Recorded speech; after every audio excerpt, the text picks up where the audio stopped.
So with points, lines, planes, and angles, the first thing you need to be able to do is to name them.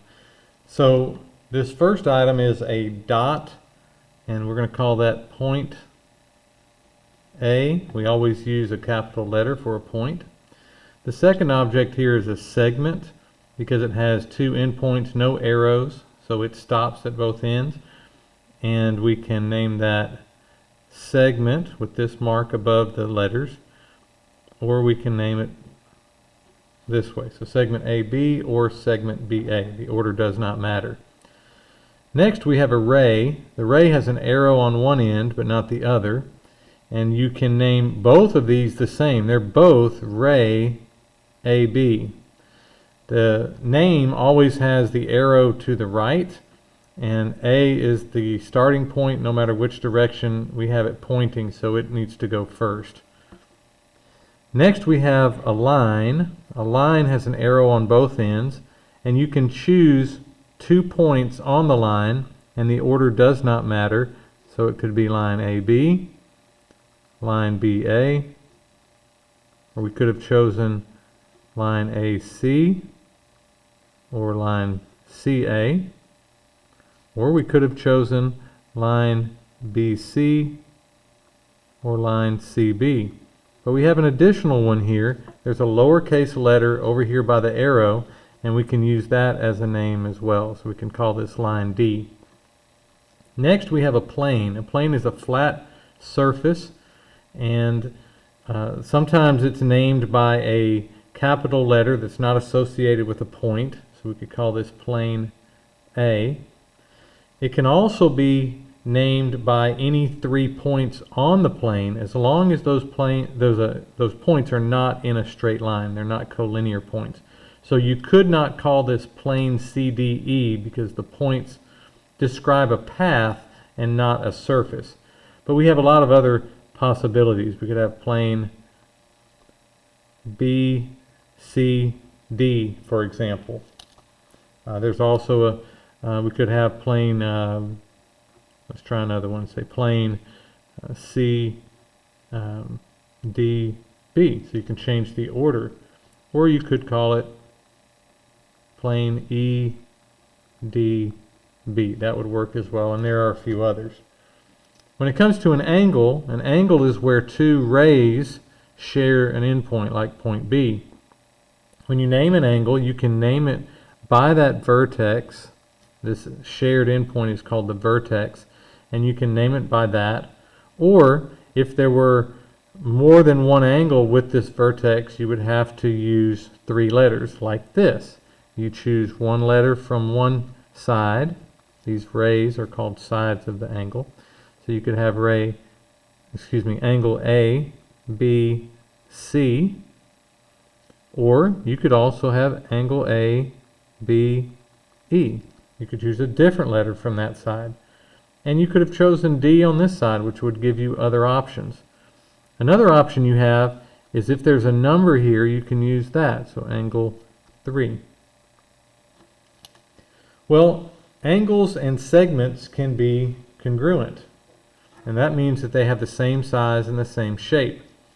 Right here we have segment AB and segment CD. They both have a measure of 20 units. But they also have this marking right here. These are called hatch marks. And since they both have the same marking, then they are congruent. So what we could say is segment AB is congruent to segment CD. Now if we want to do it differently, we can.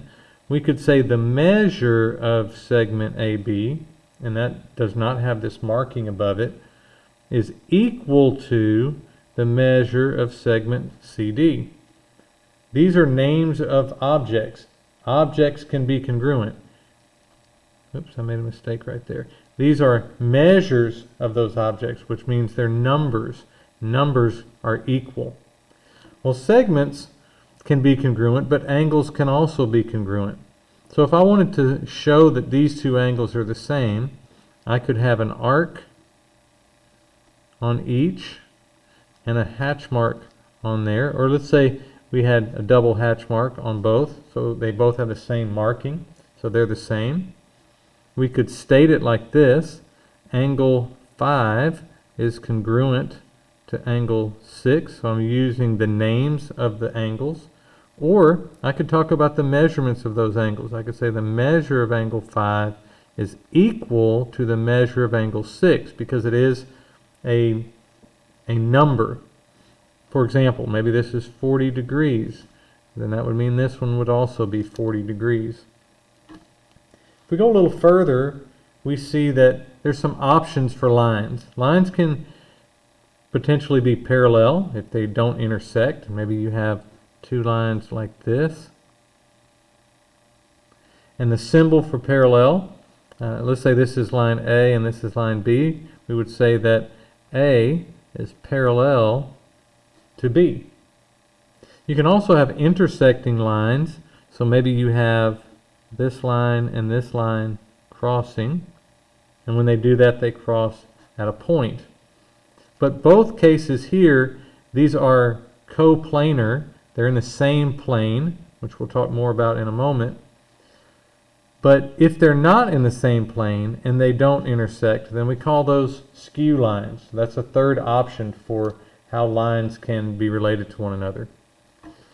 We also have planes. Now planes, here's a diagram for that. You can have planes like plane A right here and plane C that don't intersect each other. But then plane B here at the bottom intersects both of those. And the place where it intersects is a line. They always cross at a line.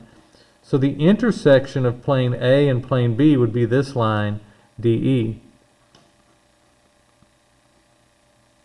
And the intersection of plane B and plane C would be this line, FG.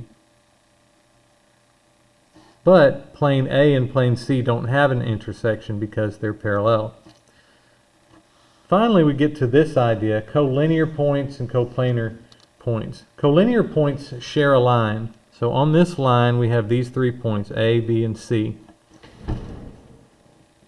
A, B, and C are collinear points, but D is not on the line, so A, B, C, and D are not collinear. So I would write it like this: A, B, and C are collinear.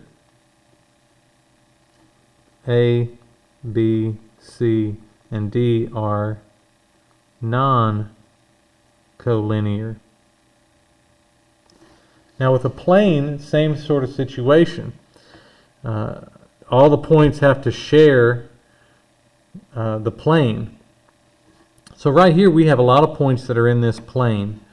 And I could give it a name. Let's say we call this plane M. So in plane M we have points A and B and C and D and F. E, however, is above the plane.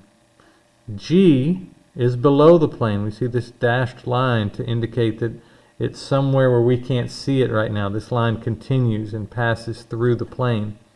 So plane M and this line intersect at this point. So if we wanted to talk about what things are coplanar, we could ask this question: are points A, B, C, and E coplanar? We would have to say no. So I'll write it like this: A, B, C, E are non-coplanar, where points A, B, and C are coplanar. Now there's a tricky one here.